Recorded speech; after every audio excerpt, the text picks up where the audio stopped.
están? Buenas noches. 3 minutos de las 21, 18 grados la temperatura en Asunción. Arrancamos la Caja Negra por Unicanal. Gracias por la preferencia de todos los martes. Dos temas vamos a desarrollar esta noche. Primero, los tentáculos de Felipe Acosta, alias Macho. Esto que tiene que ver operativos que se realizaron en estas últimas semanas, policías, militares, civiles bajo su mando. ¿Quién protege a Macho? El criminal más buscado opera en el departamento de Canindeyú. Y el otro tema que vamos a desarrollar hoy, y va a estar con nosotros el economista José Luis Rodríguez Tornaco. Datos oficiales matan relato falaz de la oposición.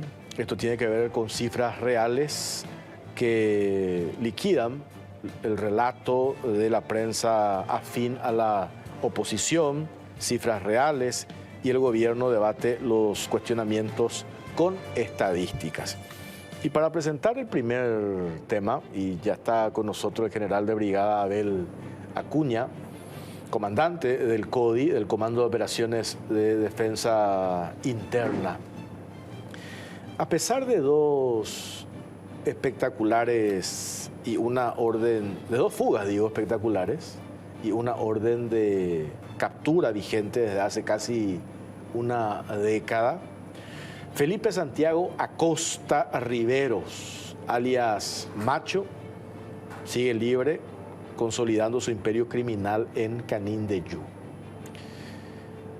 La red, o su red, está alimentada por una estructura importante, donde aparecieron en el último operativo policías implicados, también aparecieron 2 militares implicados, y este hombre que logra mover toneladas de droga, sorteando controles y desafiando operativos de alto impacto que él se lleva permanentemente adelante en el departamento de Canindeyú.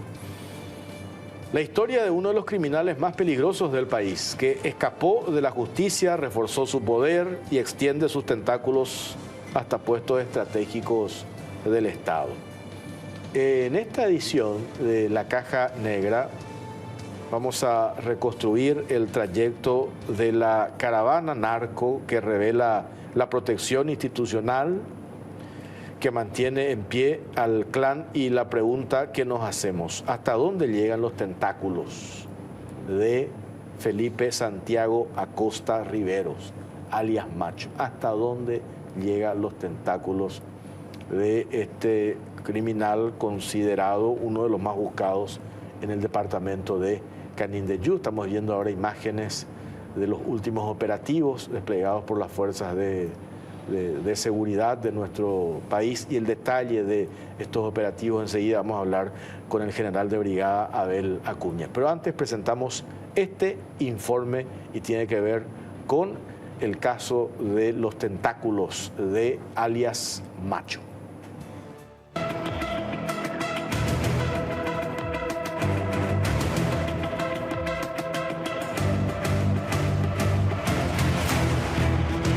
Los tentáculos de alias Macho en Canindeyú, policías militares y civiles bajo su mando. A pesar de las purgas en las filas policiales, los operativos de alto impacto y una orden de captura vigente desde 2016, Felipe Santiago Acosta Riveros, alias Macho, continúa prófugo y fortaleciendo su estructura criminal en el departamento de Canindeyú. Su influencia ya alcanzó puestos policiales, cuarteles militares y comunidades locales, donde cuenta con protección y logística. La semana pasada, el operativo Barret destapó parte del esquema de complicidad. Fueron detenidos un suboficial de la Policía Nacional y 2 sargentos del Ejército, señalados por brindar apoyo logístico, información reservada y hasta escolta con patrulleras a cargamentos de marihuana. En el puesto policial número 3 de Ubiputá fue arrestado el suboficial Germán Lescano Ojeda, alias Picator, quien se habría reportado con narcos en cada guardia, alertando sobre movimientos sospechosos e incluso escoltando convoyes con droga. En paralelo, en la tercera división de caballería de Curuguatí fueron detenidos los sargentos Jorge y Rodney Villalba González, acusados de proveer armas al grupo criminal. Alias Macho, de 42 años, tiene una condena de 25 años por el asesinato del colono japonés Hiroyuki Arai, pero escapó 2 veces de prisión, en 2011 y nuevamente en 2016, durante supuestos tratamientos médicos. Desde entonces es considerado uno de los criminales más peligrosos del país y lidera una red dedicada al narcotráfico transfronterizo, con fuerte presencia en Canindeyú. En febrero de este año, el operativo Penumbra dejó al descubierto el poder de fuego de la organización. Una caravana narco con 14 toneladas de marihuana atravesó sin obstáculos 19 puestos de control durante un recorrido de 124 kilómetros en Canindeyú, hasta ser finalmente interceptada por la SENAD y la Fuerza de Tarea Conjunta en Saltos del Guairá. Un equipo periodístico de la Caja Negra hizo el mismo recorrido de la caravana narco y constató in situ el poderío de alias Macho en ese departamento. Ante la evidente complicidad, a la Dirección de Policía de Canindeyú removió a 11 jefes policiales, pero hasta ahora no se logra la captura del cabecilla. Además, la ofensiva de la SENAD contra el grupo de Macho permitió hasta la fecha 20 personas detenidas, 12 criminales abatidos, 83 toneladas de marihuana incautadas, 47 fusiles y una ametralladora calibre .50 decomisados, y la destrucción de pistas clandestinas. Sin embargo, pese a los operativos, el prófugo sigue libre, operando con red de informantes, apoyo institucional y armamento militar, mientras surge la sospecha de que los tentáculos de alias Macho llegarían a altas autoridades.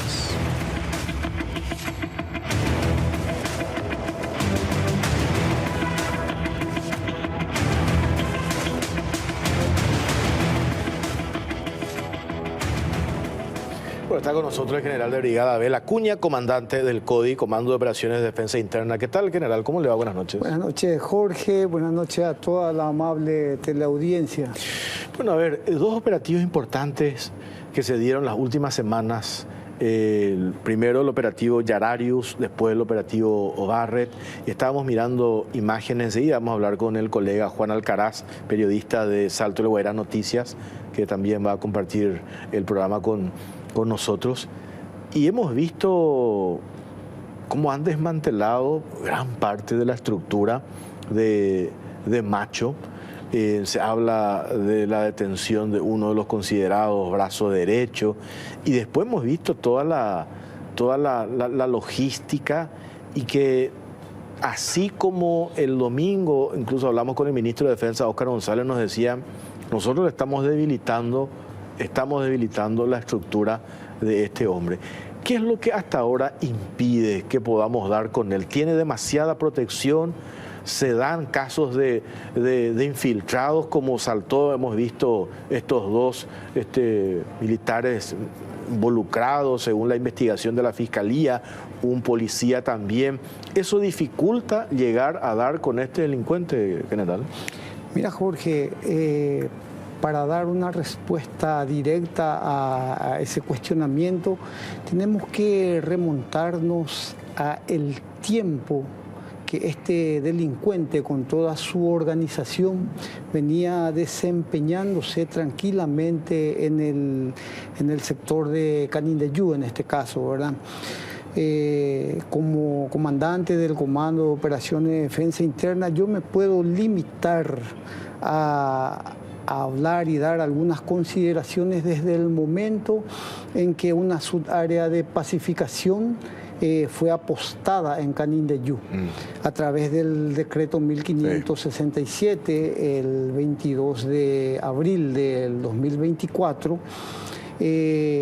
ya en base a análisis de inteligencia muy puntilloso que venían desarrollando el Batallón de Inteligencia Militar juntamente con la Dirección de Antisecuestro de la Policía Nacional, daban cuenta de que una cosa lleva a la otra, para ir hilvanando las situaciones, ¿verdad? Daban cuenta de que acciones terroristas, o mejor dicho, grupos terroristas que estaban operando en el norte, debido a la extrema presión que veníamos ejerciendo sobre ellos en los departamentos anteriormente mencionados, Amambay, Concepción y San Pedro, se vieron forzados a a migrar de su zona de confort y por análisis de inteligencia de los órganos mencionados anteriormente, del BIMI y del DAS, daban cuenta de que ellos estaban ya con intenciones o inclusive una célula ya han enviado como avanzada en el sector de la reserva de Canindeyú, ¿verdad? En ese contexto, ya en una visualización estratégica, ya estábamos planificando abrir una base de operaciones también en Canindeyú para dar respuesta ante este flagelo. Esta situación precipitó justamente las acciones delictivas que venían desarrollándose en Canindeyú a través de estas bandas criminales de narcotraficantes. En este caso estaba el del clan de Felipe Acosta, el tal Macho, que ni quiero decir porque es darle un superlativo inapropiado a un fugitivo delincuente. Y también está esta organización de una familia de apellido Díaz, ¿verdad? Y estaban generando el pánico y el terror en ese sector, más puntualmente en el distrito de Uiputá. Entonces, estas acciones precipitaron nuestro desplazamiento y nuestra ubicación en el sector de Canindeyú. A partir de ahí, sí, fehacientemente, Jorge, te puedo decir que hemos empezado a trabajar codo a codo con la Secretaría Nacional Antidroga, ¿verdad? Porque tenemos que clarificar las acciones. Delitos contra el crimen organizado, el Comando de Operaciones de Defensa Interna lo trabaja con inteligencia de la Secretaría Nacional Antidroga. Así como lo que se refiere a terrorismo, lo trabajamos directamente con el Batallón de Inteligencia Militar, que está bajo bajo control operacional del CODI, ¿verdad? Juntamente con el Departamento de Antisecuestro de la Policía Nacional. Eso tenemos que considerar también que los órganos de inteligencia, respectivamente, ellos integran sus inteligencias contra cualquier tipo de delito finalmente, ¿verdad? Es así que en este caso, por ejemplo, el operativo Barrett que recién mencionaste, esto fue específicamente de un operativo llevado a cabo por la Agencia de Crimen Organizado de la Policía Nacional con la Unidad Especializada de Crimen Organizado de Fiscalía. Nosotros tuvimos participación directa justamente como Fuerza Tarea Conjunta en la aprehensión de estos dos militares que estaban involucrados directamente con este tipo de delito, Jorge. Me decía el domingo pasado el ministro de Defensa, como también desde la institución, desde las Fuerzas Armadas, manejaron con mucho hermetismo para que no se filtre esa operación, porque querían dar de acuerdo con estos dos militares, digo, involucrados, conforme a la investigación y al seguimiento que venía realizando el Ministerio Público.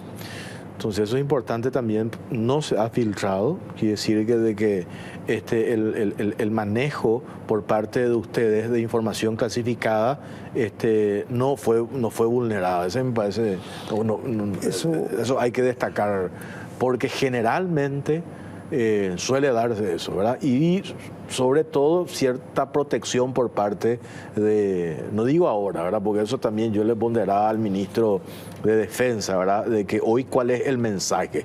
Tolerancia cero para un informado involucrado en hechos delictivos. Totalmente, constantemente lo menciona el señor ministro eso. Los hechos están a la vista. Ante actividades delictivas y más todavía de esa envergadura, la tolerancia es cero. Tenemos que considerar algo de real naturaleza. Imagínense, personal militar involucrado con estas organizaciones criminales, facilitando armamentos y cartuchos que finalmente son empleados contra las fuerzas de seguridad, en este caso sus propios camaradas, contra gente de la Fuerza Tarea Conjunta, gente de la Secretaría Nacional Antidroga, la Policía Nacional mismo. Entonces, en ese contexto, la tolerancia es cero. Ya lo mencionaste, es así. El operativo ese estaba siendo sigilosamente manejado. Teníamos directrices específicas a través del señor Ministro de Defensa Nacional, con el señor comandante de Fuerzas Militares, el general César Moreno, de quien yo recibo las órdenes precisas de dar apoyo absoluto a ese operativo. Los resultados están a la vista, fueron aprehendidos con todos los elementos que van a ser utilizados justamente para poder clarificar la participación de estos ciudadanos en estas organizaciones criminales. Juan Alcaraz, ¿cómo te va, Juan? Salto del Guairá Noticias, nuestro colega periodista que va a compartir también con nosotros. ¿Cómo estás, Juan? Buenas noches, Jorge. Buenas noches, general. Realmente mi condolencia, general, y un abrazo a la mesa. Muchas gracias, Juan. Buenas noches. Bueno, estos dos operativos últimos que se dieron, Juan, y que vos habías reportado también, Yararius primero, después el operativo Barrett, al inicio le decíamos acá al general, por la envergadura y por lo que hemos visto en las detenciones y en las incautaciones, me parece que fueron dos golpes estratégicos que dieron la fuerza de seguridad a la estructura de Felipe Acosta, Juan. La fuerza de seguridad dio el departamento de Canindeyú en abril del año pasado y sin ninguna duda, porque la audiencia general, el golpe más importante después del operativo Ignis ha sido este último, Barrett, y así también otros operativos donde se ha logrado golpear fuertemente a las estructuras criminales ligadas al narcotráfico en el departamento de Canindeyú. En esta parte nos hemos vuelto prácticamente un mini estado narco en el departamento, donde nosotros quienes habitamos por aquí estábamos ya prácticamente familiarizados con algunas prácticas bastante influentes, los convoy, el movimiento totalmente desvergonzado de los grupos de narcotraficantes en las rutas de nuestro departamento, pero sin ninguna duda, Jorge, ha sido el golpe más importante a la estructura, esta última, la de Barrett, y la operación Ignis, con quien un poquito había iniciado. Y la Fuerza Tarea Conjunta ha reforzado enormemente esa lucha frontal a estos grupos criminales. Cuando hacemos referencia, Juan, general, a estos dos golpes estratégicos, el otro día me decían, estábamos ahí nomás de dar con este hombre, ahí cuestión de minutos. Y ahí es donde yo digo, por lo visto, la estructura que ha montado este criminal en esa zona es una estructura muy importante. Y ahí es donde yo hacía referencia a cuando aparecen uniformados involucrados. El mensaje tiene que ser el que se está dando ahora. Tiene que ser el castigo ejemplar y no mostrar la más mínima posibilidad. Incluso nos explicaban de que estos dos militares no van a ser sometidos a la justicia militar, sino a la justicia ordinaria, ¿verdad?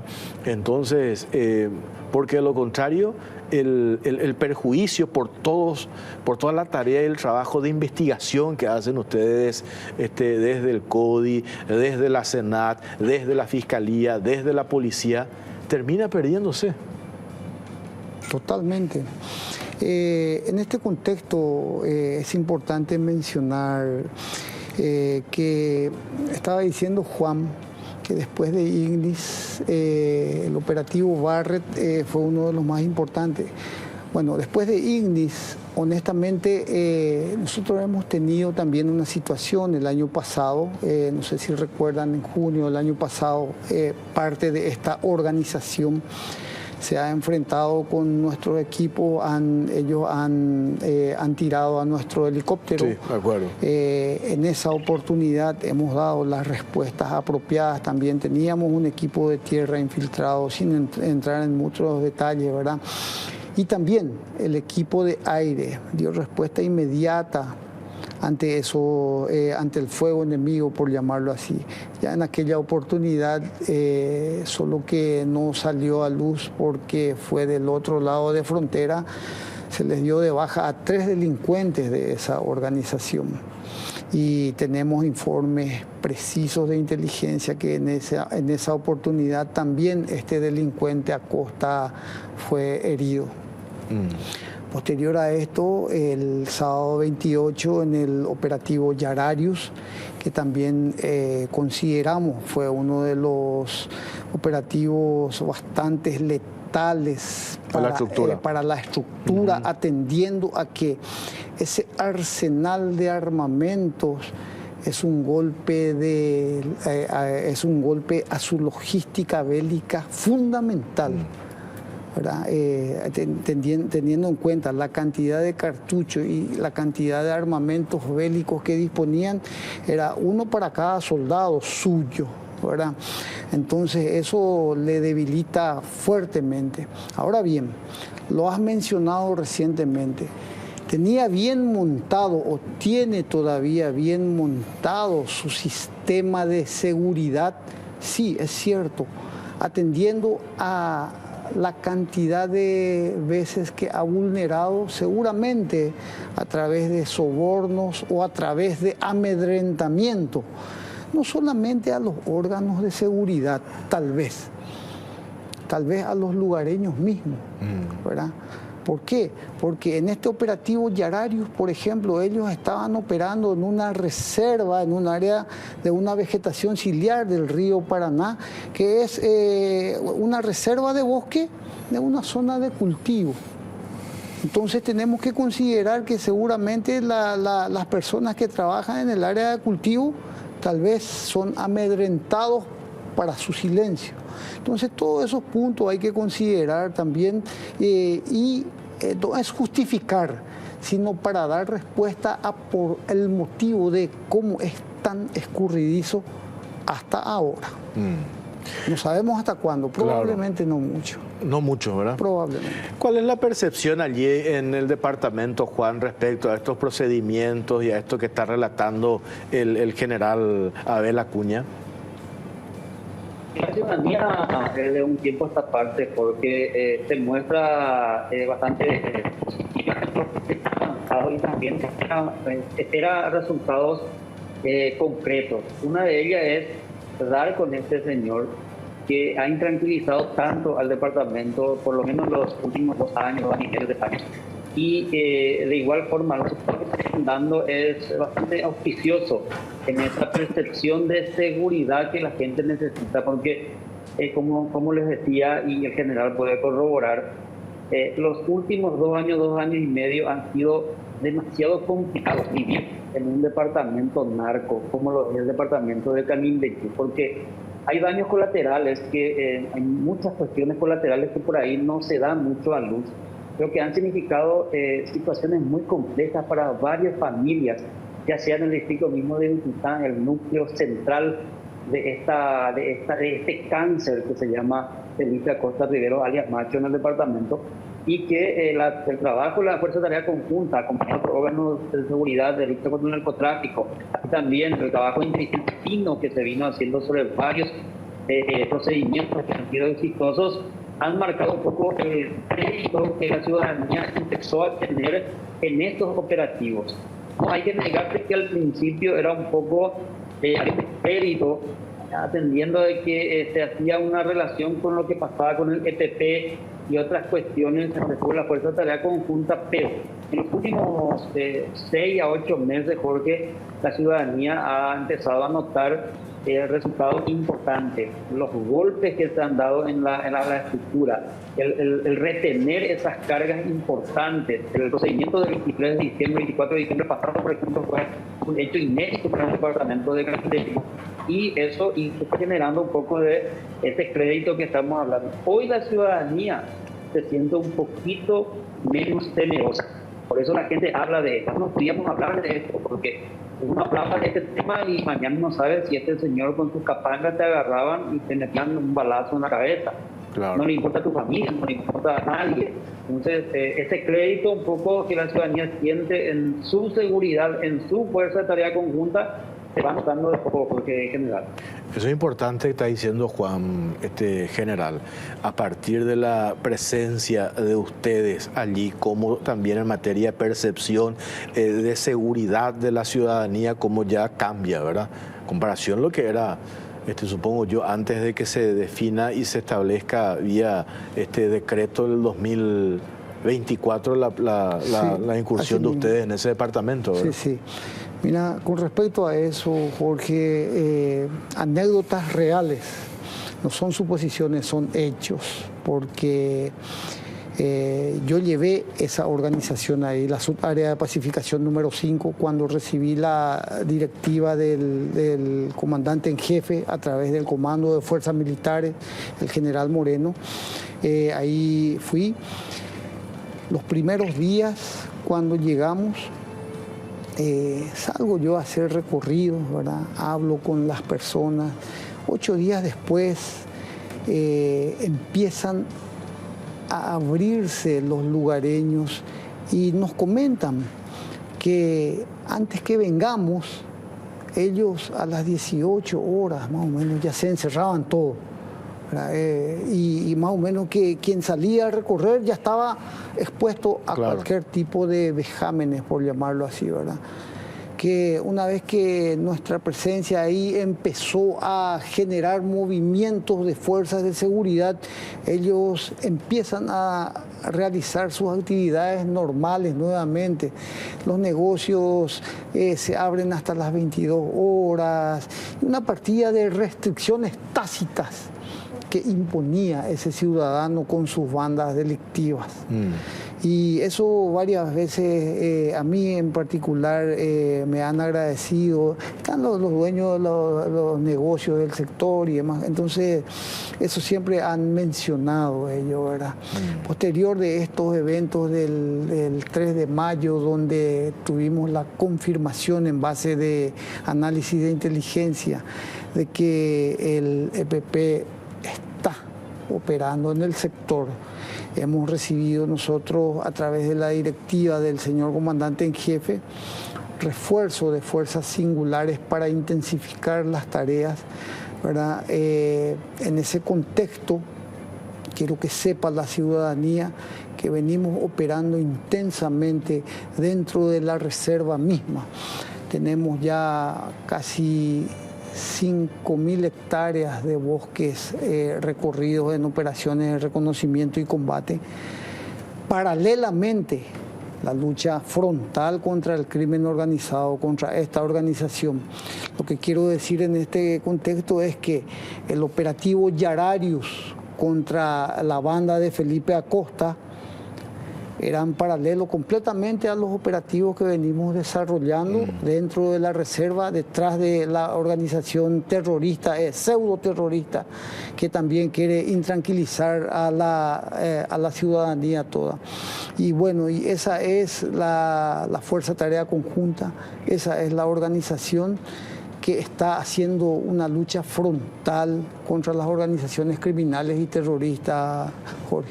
¿Se siente, por último, Juan, este debilitamiento después de estos 2 procedimientos realizados por las fuerzas operativas?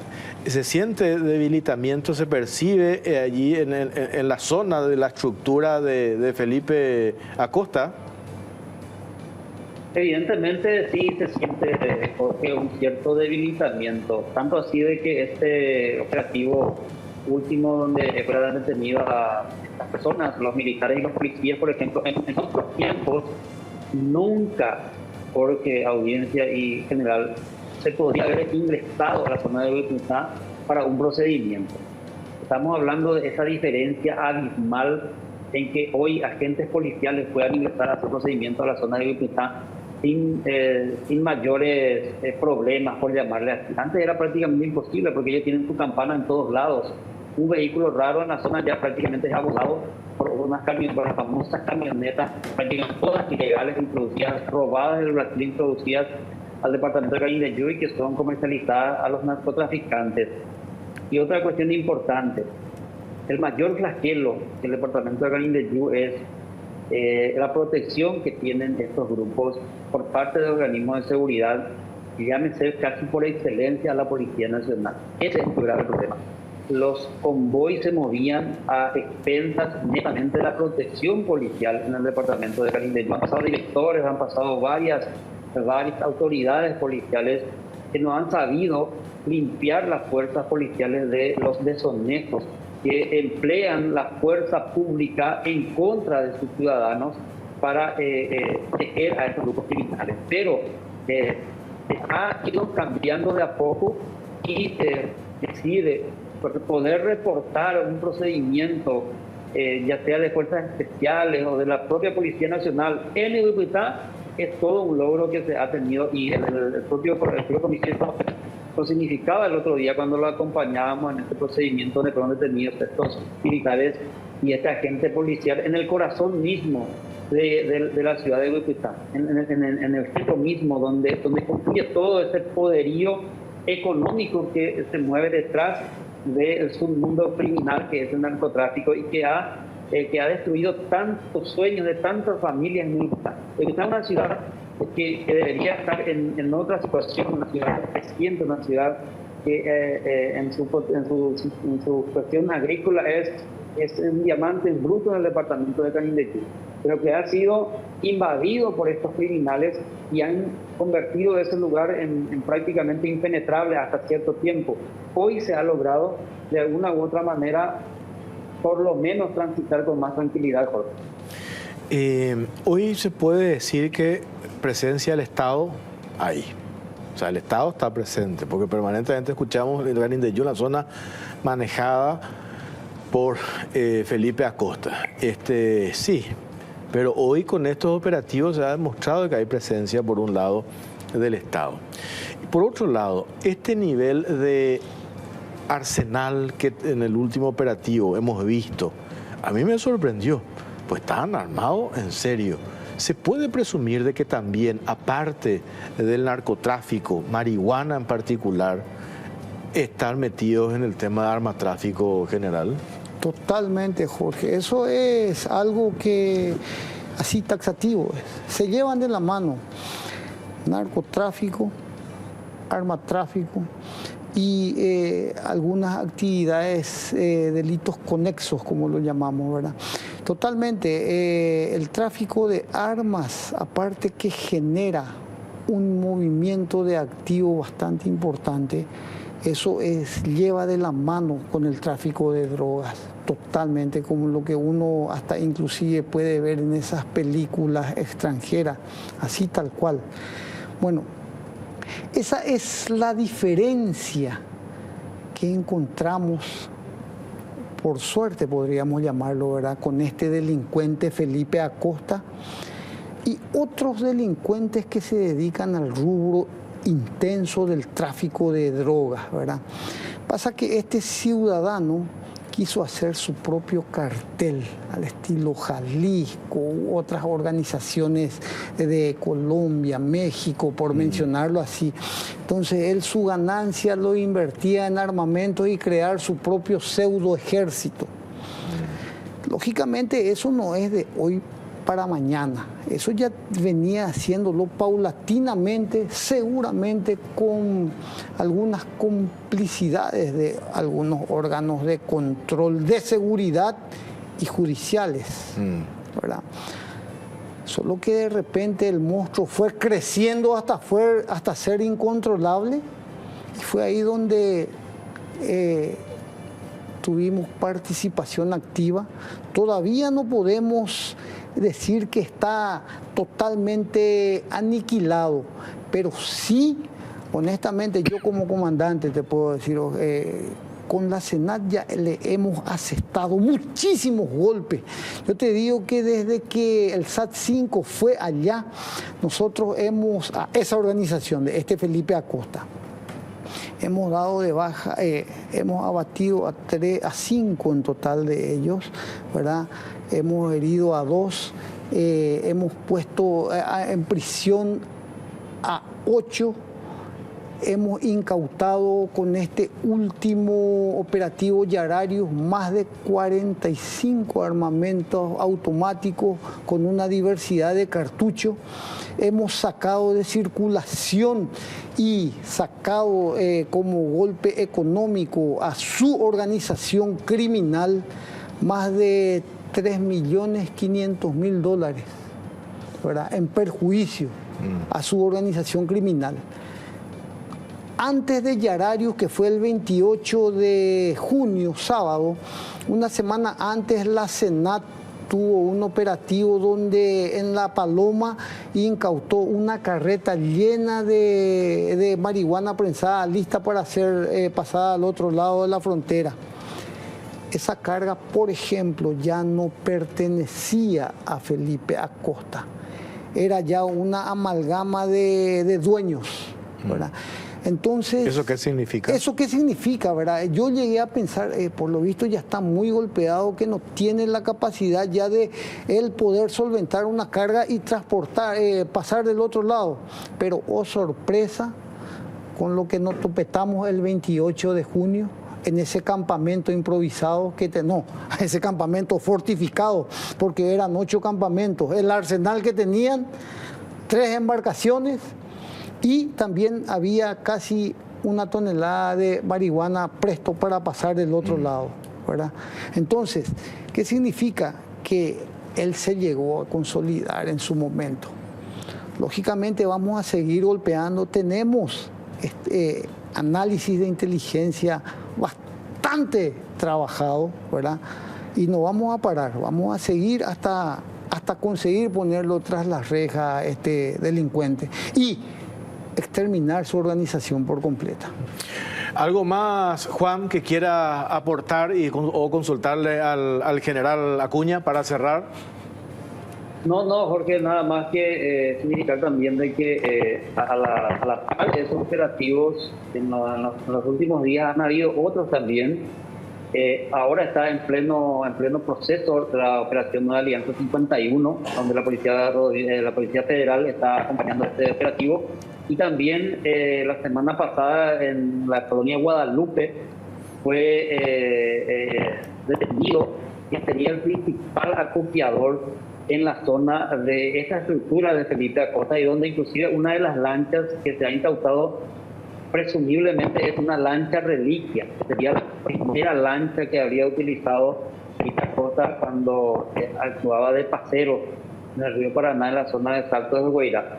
Evidentemente los trabajos que se han hecho en este tiempo van dando sus resultados. Decía justamente el general cuando el operativo Yararius conversábamos con él, estos son los resultados que nosotros empezamos a tener en relación a los trabajos de inteligencia que venimos haciendo. Hay trabajos que datan un poquito de más tiempo y que su conclusión por ahí se retarda, pero las conclusiones de estos trabajos de inteligencia y los procesos para ejecutarlos finalmente como fue la operación Yararius. Y la ciudadanía espera terminar con este flagelo. Eso es lo que esperamos los canindeyuenses.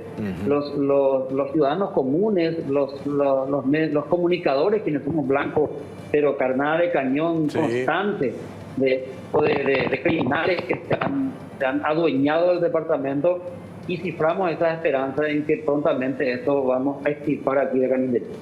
Perfecto, muchas gracias, Juan, por tu participación, y también siempre las veces que hablamos, valoramos, no es fácil hacer periodismo en esa zona. No es fácil lo que está haciendo Juan. Entonces valoramos también el trabajo y toda la información que comparte con medios acá de la capital a través de Salto del Guairá Noticias. Gracias, Juan, un abrazo. Saludos, un abrazo al general. Saludos, Juan. Bueno, seguimos entonces, general, seguimos. Cada vez estamos más cerca de decir, ¿verdad? Por ahora sigue este hombre en libertad, pero ya prácticamente con estos golpes que se dieron, se ha demostrado que esa estructura que logró consolidar hoy está bastante debilitada. Totalmente, sí. Los operativos siguen. De hecho, no vamos a parar. El Comando de Operaciones de Defensa Interna, de hecho, está con esa misión puntualmente, ¿verdad? Paralelamente al terrorismo. No vamos a parar y vamos a dar las respuestas apropiadas a la ciudadanía tal cual ellos se merecen. Finalmente, esa es la misión que tenemos y para eso estamos preparados, Jorge. Bueno, general, muchísimas gracias y reitero mis condolencias y valoro su fortaleza para seguir trabajando a pesar de las adversidades y las cuestiones familiares que le pasó. Un saludo también a su esposa que le está acompañando esta noche. Muchas gracias nuevamente. Aprovecho la oportunidad que nos has facilitado para nosotros como órganos de seguridad, dar a conocer a la ciudadanía plena el trabajo que venimos realizando, porque la ciudadanía se merece saber qué hacemos, por qué lo hacemos y estamos trabajando en función al bienestar de todos. Muchísimas gracias. General de Brigada Abel Acuña, comandante del CODI, Comando de Operaciones Defensa Interna. Nosotros hacemos una pausa. A la vuelta, crítica vacía de opositores al informe presidencial, las cifras reales que incomodan a los opositores. Va a estar con nosotros el economista José Luis Rodríguez Tornaco. Pausa, venimos enseguida. Mastercard Bueno Bank, cada compra te acerca a los octavos de final de la Conmebol Libertadores. Suma cupones y participa por entradas para alentar desde adentro. Con Mastercard y Bueno Bank, jugás en equipo. Pedí tu moto Buller en Bristol con los mejores precios del país y sin entrega inicial. En cuotas desde 269.000 te financiamos tu chapa más aceite de regalo incluido. Además, puedes ser ganador de la fabulosa Volkswagen Tiguan 0 kilómetro. Bristol, la mejor casa de electrodomésticos del país. Jugá con Apostala, ganá con Apostala. Apostala, sponsor oficial del fútbol paraguayo. Recibí 10.000 guaraníes de regalo para jugar en tus eventos favoritos solo con registrarte en www.apostá.la. Podés jugar y ganar de inmediato. Aprovecha esta oportunidad, ingresa hoy mismo y comenzá a vivir toda la emoción de ganar en Apostala. No te quedes fuera. Apostala, la casa de apuestas número 1 en Paraguay y sponsor oficial del fútbol paraguayo. Y en 1910, con solo 10 años, llegaba al puerto de Asunción Vicente, un niño buscando un futuro mejor y una nueva patria. Vicente Scavone cumplió su sueño y desde 1935 Laboratorios Lasca se convirtió en el laboratorio más importante del país. Con fe, constancia y trabajo, los sueños se hacen realidad. Laboratorios Lasca, 90 años haciendo historia. Y el segundo tema esta noche en la caja negra. En los últimos días, sectores de la oposición y medios afines instalaron un relato falaz para cuestionar el informe del presidente de la República, Santiago Peña, al Congreso. Y entre las voces críticas se destaca el economista y exministro Dionisio Borda, quien afirmó que el país está peor que antes. Sin embargo, las cifras muestran otra realidad: baja inflación, exportaciones récord, llegada de inversiones extranjeras, proyectos estratégicos como el gasoducto y obras de infraestructura. Un dato que no se puede pasar por alto: el hijo de Dionisio Borda fue desvinculado de Yacyretá, donde cobraba un salario millonario, lo que podría explicar el trasfondo personal detrás de las críticas. Desde el gobierno recuerdan que los números son públicos, son números verificables y que incluso organismos internacionales reconocen la solidez macroeconómica del país. Al final, el debate deja una pregunta clave. ¿Nos estamos dejando de llevar por discursos cargados de resentimientos personales? ¿Miramos y valoramos en su justa medida los hechos de la realidad? De eso vamos a hablar esta noche y presentamos este primer informe, crítica vacía de opositores al informe presidencial.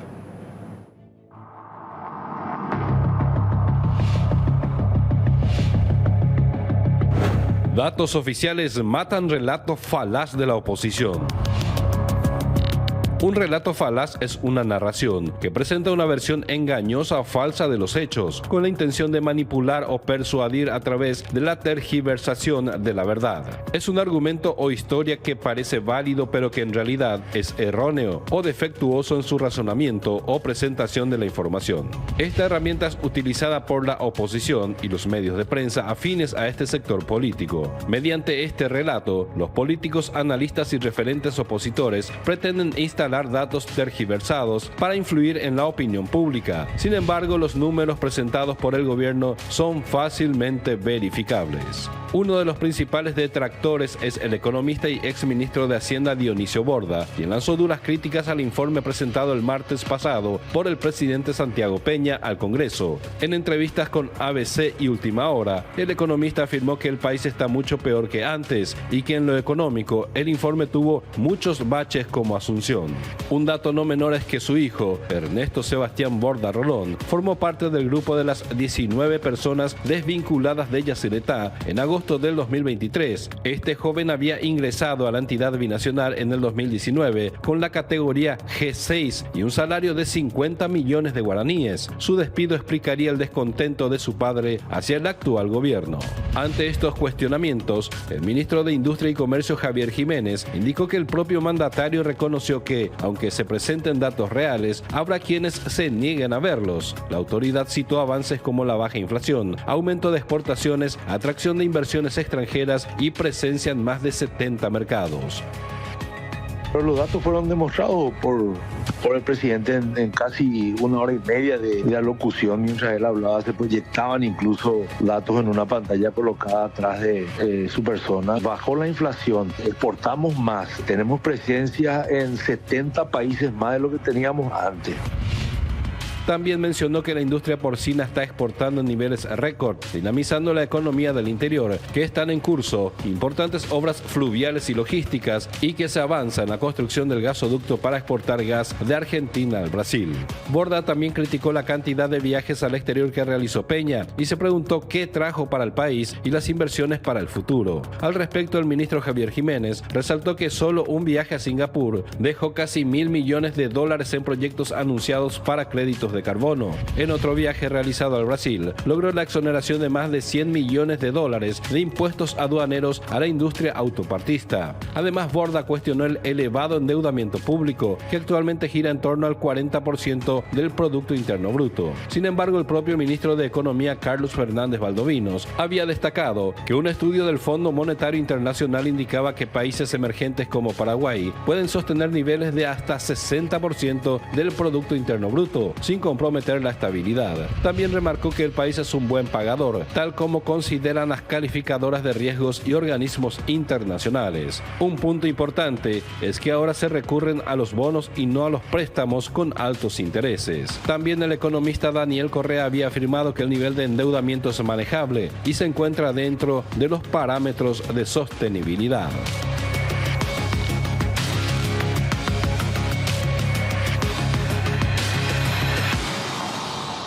El economista José Luis Rodríguez Tornaco está con nosotros. ¿Qué tal, José Luis? ¿Cómo estás? Hola, Jorge, a la tremenda audiencia de La Caja Negra, a todos los compañeros que siempre nos apoyan acá detrás de cámaras. Buenas noches y a las órdenes.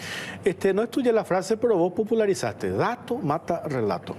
La disciplina que nosotros abrazamos, Jorge, tiene esa particularidad. Y yo no me puedo enojar con las cifras. Si finalmente lo que se ha pretendido desde alguna posición es bastardear algo que en Paraguay ya nadie discutía, Jorge. Hay que reconocer que en nuestro país, a pesar del cambio de signo que ocurrió en algún momento, el modelo macroeconómico en Paraguay ya nadie discute. Este modelo macroeconómico que bajó la pobreza de 52% en el año 2000 a 20% hoy, es un modelo que tiene algún problema de inclusión todavía. Claro, si hay 600.000 paraguayos todavía que sobreviven con menos de 10.000 guaraníes por día, no podemos negar que hace 2 años atrás eran 750.000. No. 150.000 compatriotas salieron de la extrema pobreza. Y eso lo mide el mismo árbitro, Jorge, que ha venido midiendo estos números desde hace 20 años. Entonces, ¿cuál es el problema? El problema tiene un componente político muy importante, que la clase política llamada opositora nunca enterró las hachas del electoralismo.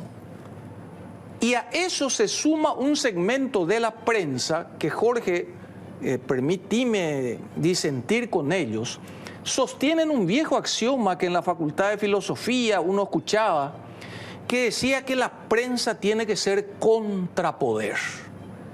Y esa es una postura necia desde mi óptica, porque si yo estoy viendo que hay una política que está funcionando, ¿cómo cuernos me voy a poner en contra simplemente por el hecho de ir en contra de un gobierno?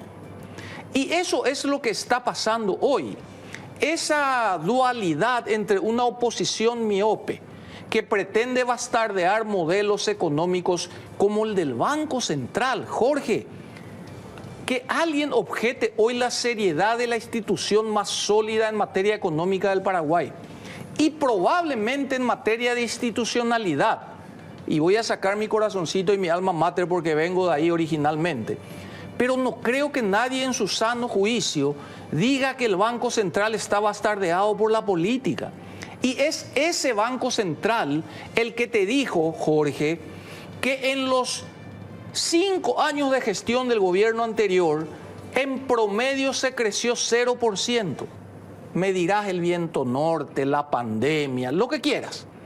Y que en estos básicamente 2 años y colita, o 2 años y vamos a crecer en un promedio del 4% y el año que entra también en 4%, cosa que no ocurrió durante años en Paraguay, mantener un crecimiento. Entonces, esta combinación es la que hace que finalmente a uno lo ponga triste cuando colegas del perfil del señor Borda, y aquí te quiero hacer una nota a pie de página, podría haber sido un hecho aislado. Pero este mismo colega profesional es el que anunció que Paraguay nunca iba a llegar al grado de inversión. ¿Te acordás? Me acuerdo, perfectamente.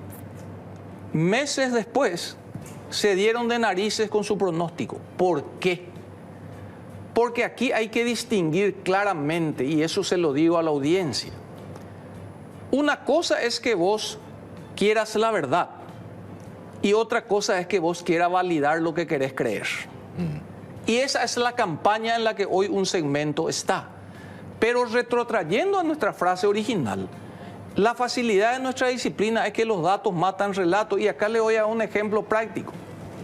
Acabo de escuchar, mientras empezaba este bloque, casi 10 auspicios leyó el señor Jorge Torres de empresas que están poniendo plata para tu programa. Si hay empresas que empiezan a invertir en publicidad, si hay empresas que les va bien, naturalmente hay un solo indicador donde vos podés mirar y contarle a la gente. Jorge, te he visto el domingo con el director nacional de ingresos tributarios. Si Jorge Torres tiene más auspiciantes, ¿va a pagar más IVA o menos IVA a final de mes? Más Claro, IVA. Más IVA. Toda la economía paraguaya ha recaudado casi 16% más en este semestre. Significa que impuesto al valor agregado, que el impuesto a la renta, que el anticipo a la renta, significa que ganaron dinero.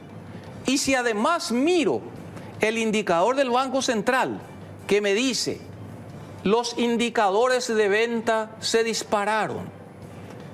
Y hoy hablaba con un proveedor del tema de hambre cero, Jorge, y me dice, tengo un problema, pero un problema encantador. ¿Y cuál es tu problema? 1 millón de chicos comen en todo el país en un día determinado pescado, que está en el menú del hambre cero. El pescado salía 30.000, hoy sale 70.000. Y comenzaron a aumentar la cantidad de granjas productoras de pescado, con todo el efecto multiplicador que ellos tienen. Jorge, esto no significa que no haya autocrítica. ¿Por qué quiero decir esto? Si yo tengo, Jorge, 7.000 escuelas públicas y el ministro me dice, después de 5 años hemos intervenido en arreglar la infraestructura de 4.000, ese sector de la oposición que vos mencionás, mira los 3.000 que faltan. Ese mismo medio que vos mencionás, tácitamente, titulaba con letras catástrofes, no hay pupitres en los colegios. Y cuando aterrizan 330.000, al día de hoy el 80% ya distribuido, te dice, faltan 200.000. Entonces, en ese escenario, Jorge, hay un viejo proverbio oriental que a mí me fascina. Cuando el sabio te muestra y te señala la luna, el necio mira el dedo. Estamos hablando del programa más ambicioso. Y acá voy a hacer un pequeño paréntesis para contarle a la gente algo. Estos no son procesos aislados, Jorge. Llevan un tiempo, pero no son procesos aislados que ya empiezan a dar resultados. Te doy un ejemplo. Se aumenta el salario a los docentes. En promedio los docentes ganan $1.000 hoy, en promedio. Se inicia un proceso de capacitación para los mismos muy fuerte. Se invierte en escuelas, 4.000 de las 8.000 ya han sido intervenidas. Se entregan los kits escolares. Se hace el aterrizaje más importante en la historia económica de la reconversión de los muebles pedagógicos. Se hace el programa Hambre Cero. Resultado, Jorge, 50.000 nuevos chicos matriculados en las escuelas públicas. Sí. ¿Sabes qué reclaman la gente? Naturalmente, no le alcanzó a todos los kits escolares. Obviamente no le va a alcanzar si tenemos este problema encantador de 50.000 nuevos chicos, muchos de ellos del Paraguay profundo, que hoy están entrando a la educación pública, Jorge. ¿El problema cuál era? La deserción escolar. ¿Sí o no? Sí era la deserción escolar. Y hoy tenemos un problema encantador producto de estas políticas. Ahora, me van a decir, no llegaron a todos los kits escolares. No llegaron los kits escolares a todos porque hay nuevos alumnos que se matricularon y que no estaban en el registro de estudiantes. El año que viene sí van a estar. No tienen todos todavía los pupitres. No, se compraron 330.000. El Ministerio de Educación y Ciencia hoy está llamando a una licitación de 100.000 nuevos con la misma calidad, ¿ok? Y ojalá la industria nacional pueda producir eso y ganar y aportar a este proceso. Sí, faltan todavía chicos. Hay que invertir, hay escuelas sin techo. Hay escuelas sin techo, pero todo tiene un comienzo, Jorge. Absolutamente. Eso que dijiste me parece clave.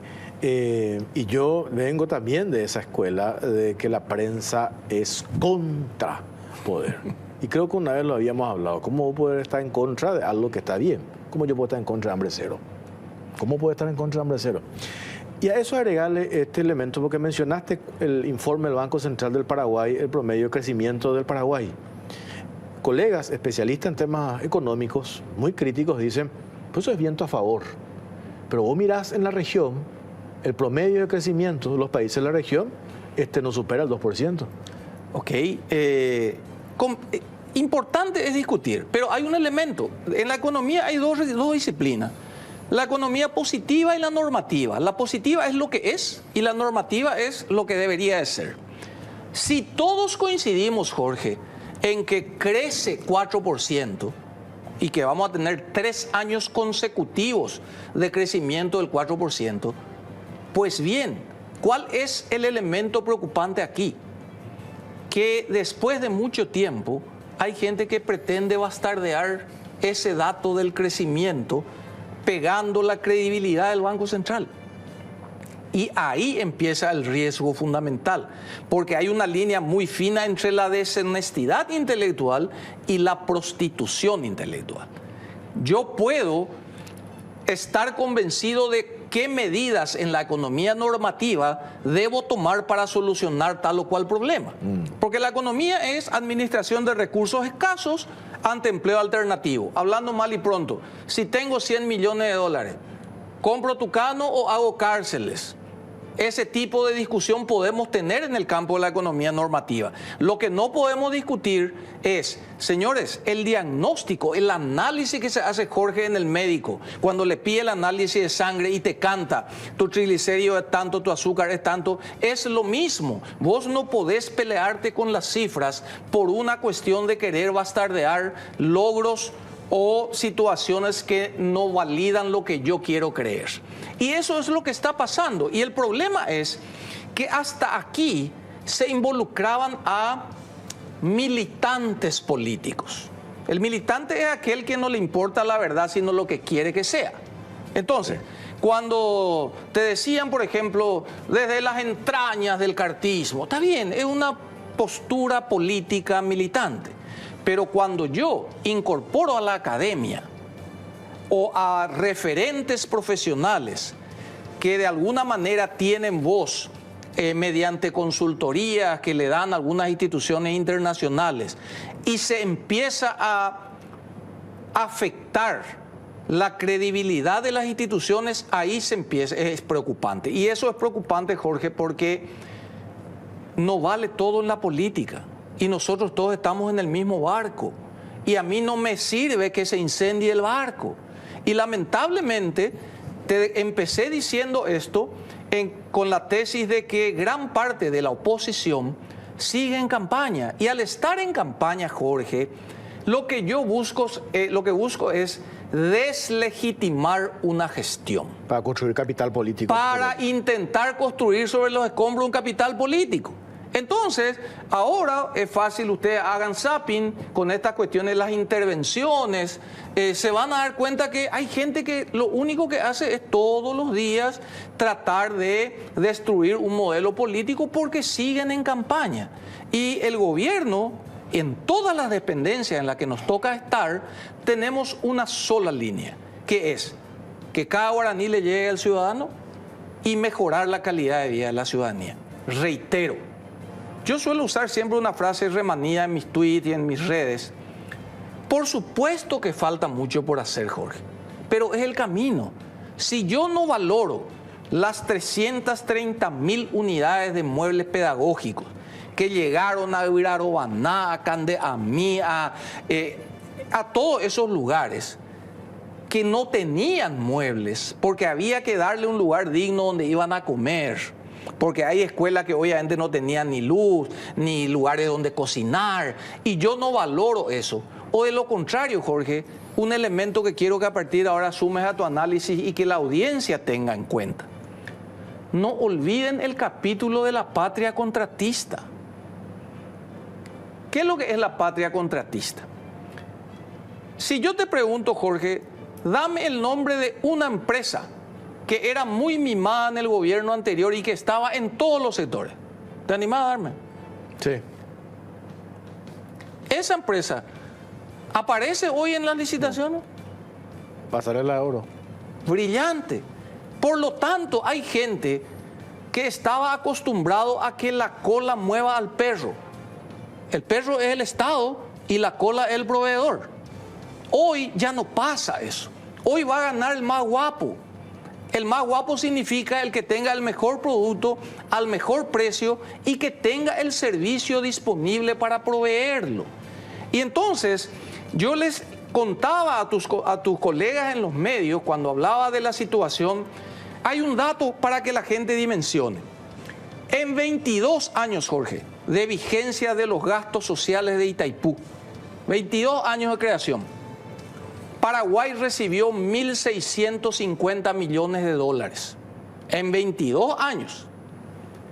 En 3 años, esta gestión liderada por el presidente Santiago Peña logra para el Paraguay 1.950 millones de dólares que hay que gastar de aquí al 2027. ¿Qué pasa? Durante el último lustro, 5 años, se compraron en Paraguay municipios, gobernaciones, administración central, 100 ambulancias, Jorge. En una compra la Itaipú, por instrucción del señor presidente de la República, acaba de iniciar el proceso de entrega de 206 ambulancias, de las cuales la mayoría son de terapia intensiva. ¿Alguien en su sano juicio te puede decir que no hace falta, Jorge, la ambulancia? Ahora, ¿qué hace la oposición? Y dice, sí, compraron 206, pero hay 260 municipios, falta. Pero las dimensiones de lo que hoy se está haciendo mediante este tipo de negociaciones es lo que finalmente termina golpeando. Y si sigo en mi análisis cuasi político, Jorge, el objetivo era claro. El objetivo era dejarle al gobierno entrante un corsé económico con deudas, con déficit fiscal, sin crecimiento económico y con un presupuesto aprobado que tenía complicaciones muy serias, hasta legales, por el tema del no cumplimiento de la ley de responsabilidad fiscal. Y con eso iba a estar maniatado un gobierno al entrar.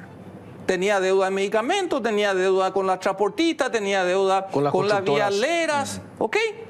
Hasta que aparece la negociación de Itaipú, que genera 1.950 millones de dólares. Que oxigena. Que oxigena, y mientras el ministro de Economía vuelve a la disciplina fiscal, cumple con pagar a los proveedores de medicamentos, con pagar a las constructoras y vialeras, no paró el motor económico, porque Itaipú se encarga de la mayoría de los grandes proyectos.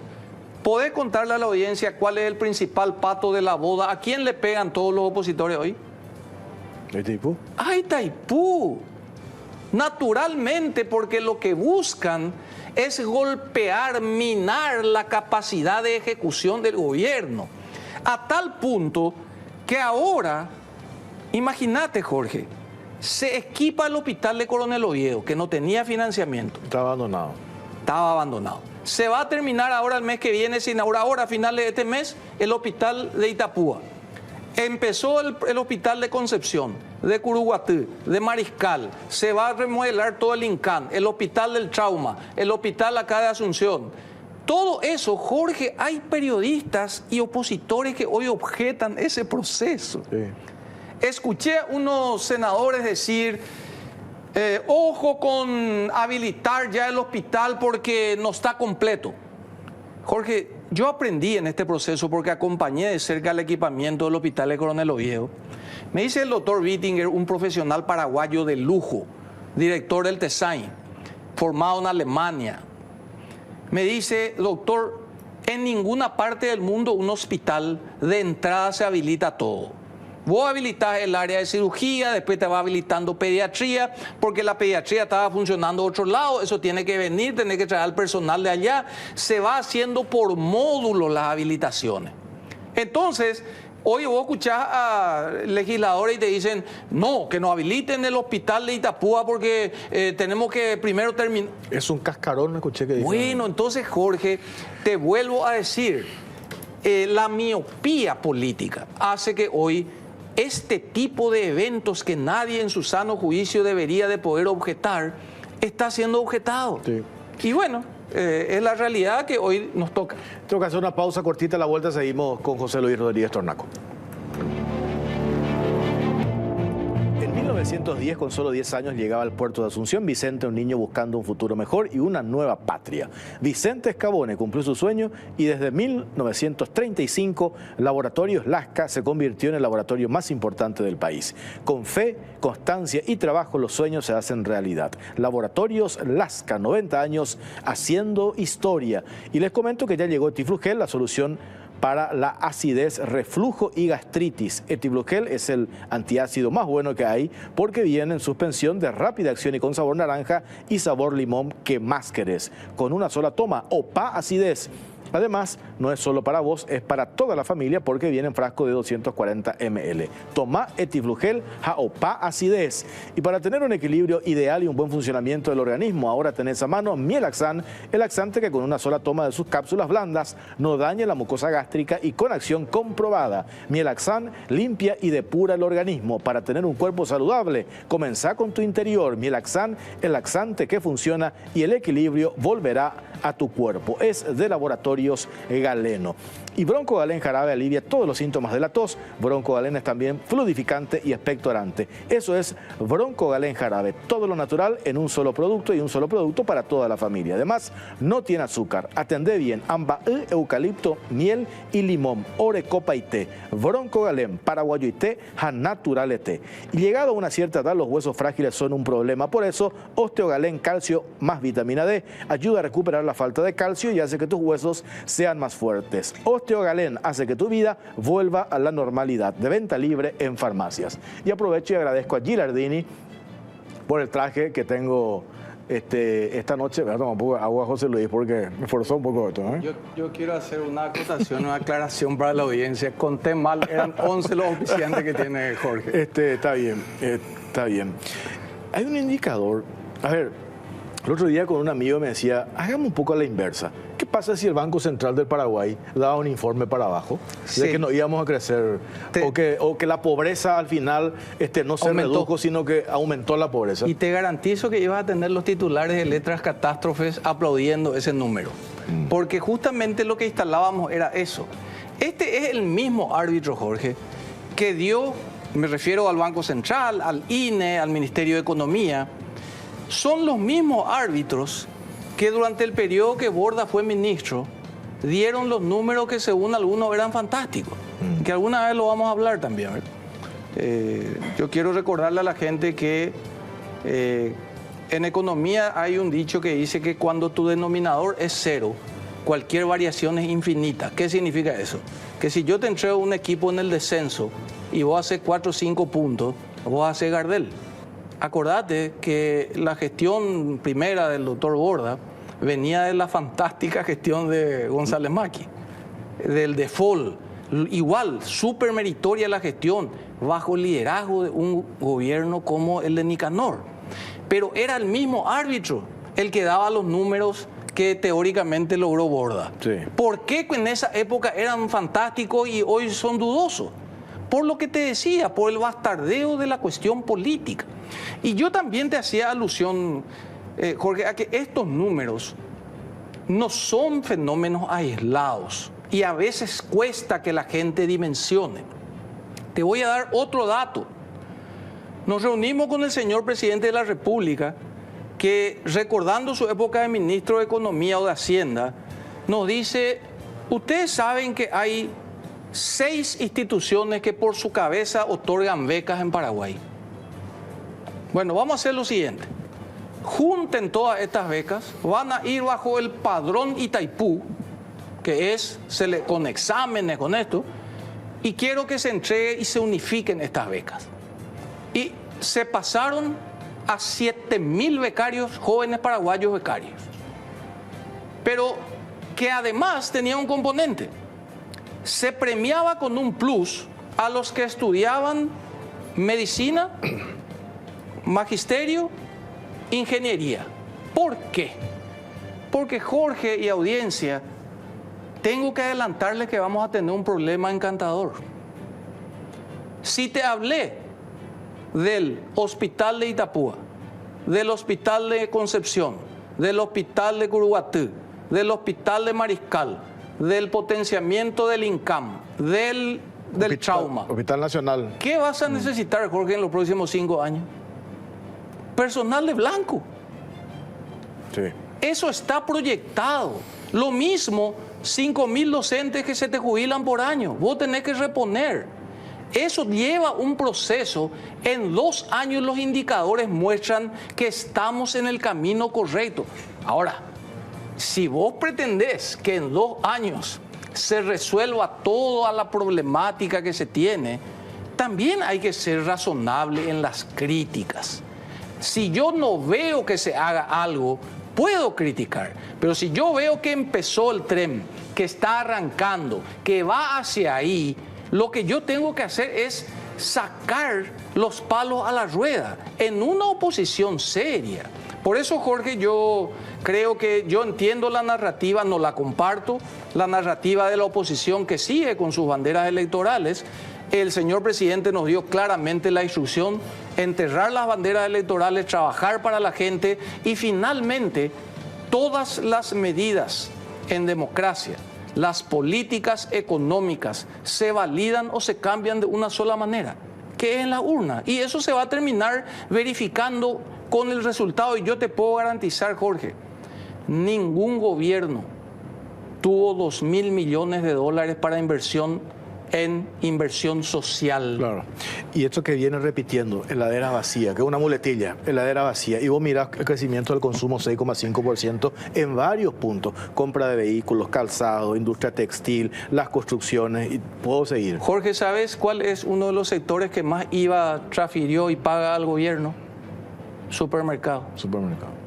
Ergo, consumo. Entonces, y ahí salta alguien, porque es importante, siempre para el discurso y el contradiscurso. Sí. Te dice, no, pero lo que pasa es que se murió el contrabando porque Milei alzó los precios. La buena noticia es que no hay contrabando, entonces, ¿verdad? Claro. Entonces, si no hay contrabando, si vemos que se dispararon los impuestos recaudados, y aquí yo quiero hacer hincapié algo, Jorge, que la gente a veces no se percata. Suelo usar una frase que dice mismo auto, diferente conductor, ¿verdad? Sí. La DENIT básicamente tiene las mismas autoridades, ¿verdad? Con la diferencia, ¿cuál es la diferencia? La cabeza. La confianza que el presidente Santiago Peña le da al director nacional de tributación, una nueva estructura, un nuevo diseño, una nueva, un DENIT 2.0. Con la confianza del presidente. $1.000 millones de dólares año. Porque he visto que era más lo que te digo, Sí, más 1.200 millones de dólares. Sí. En este periodo aumentó la recaudación. Sin subir impuestos. Y de vuelta, ¿cómo se hace para recaudar 1.200 millones de dólares más si la economía está deprimida? Todos estos datos a la larga que son medibles, auditables, porque yo si hay algo que tengo que darle al presidente es el beneficio de la duda de su seriedad profesional. Él viene del Banco Central, compartimos el alma mater, estuvo como jefe del equipo económico, entiende de esta cuestión de números, es una persona que maneja muy bien. Y te doy otro dato. Te puedo asegurar que todos los datos que se presentaron, que cada institución aportó, me tocó formar parte del equipo de la Itaipú que alimenta este informe, tenían que haber sido medibles, auditables, comprobables a tal fecha de corte. Entonces, yo lo único que te digo es que vas a tener que cobrar un poquito más a uno de tus auspiciantes, porque, sí. ¿Sabes por qué te digo? Porque el antiácido va a vender más a un sector. Es verdad, es verdad. Por eso yo hablaba, y cierro con esto, ya me dicen acá tenemos que irnos. Es una tremenda deshonestidad intelectual la del exministro de Hacienda Dionisio Borda al sostener de que estamos mucho peor que antes. Mucho peor que antes con estos datos que acabas de compartir y revelar. Entonces ahí vos decís, ya no hace una valoración técnica, sino ya tiene otro componente, su valoración y su lectura sobre lo que pasa en nuestro país. Sin dudas, lo lamento mucho porque ha construido un nombre en el país, pero a veces uno en este tipo de situaciones se deja llevar por agendas de otra gente. Sí. Así que agradecerte, Jorge, la invitación. Gracias, José Luis. Mi saludo a toda la audiencia, decirles que hay una realidad, hay un Paraguay que se puso de pie, que tiene destino de grandeza y falta mucho, pero vamos bien. Este es el camino. José Luis Rodríguez Tornaco, muchas gracias por su tiempo. Nosotros nos vamos, nos reencontramos el próximo martes en otro capítulo de La Caja Negra. Buenas noches.